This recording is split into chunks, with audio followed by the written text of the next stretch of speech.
We are living in an increasingly uncertain and challenging world.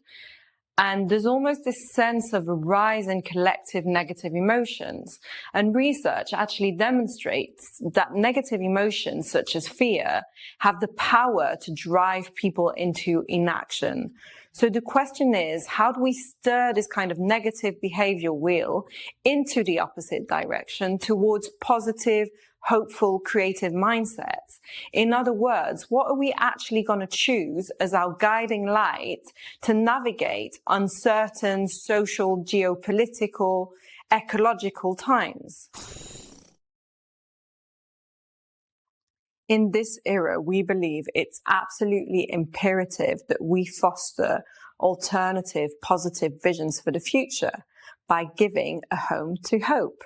So what do we actually mean by that? Well, hope kind of occupies a unique space in human behavior. It sort of bridges between values, emotions, actions, and knowledge. And so building on recent findings emanating from climate engagement and affective sciences, we want to leverage this emerging field of constructive hope to build a method of hope where we cultivate and we practice hope, and a house of hope where we give hope a home within a collaborative space. So in short, the Hope Project actually aims at examining the kind of mechanisms of hope and translating it into a methodology which can be practiced by different actors that all aim at global positive social change.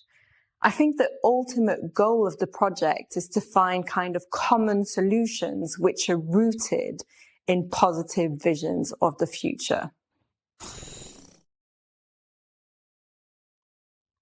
I think to understand the impact of the project, one must understand the context of the project. And it's true that we are living in an increasingly uncertain time, which actually rhymes with the kind of rise of political polarization and a kind of clear degradation of open communication. We believe that hope is a federative force and that it actually has the force to unite policymakers, decision makers, change makers around open and clear positive communication, essentially kind of preserving the core of multilateralism.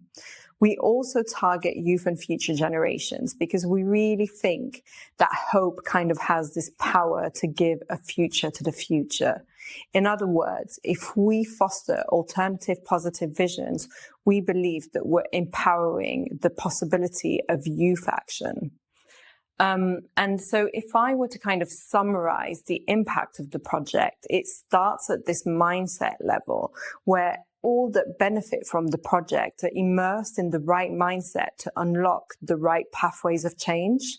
And so this in turn and ultimately drives sustainable action into sustainable futures.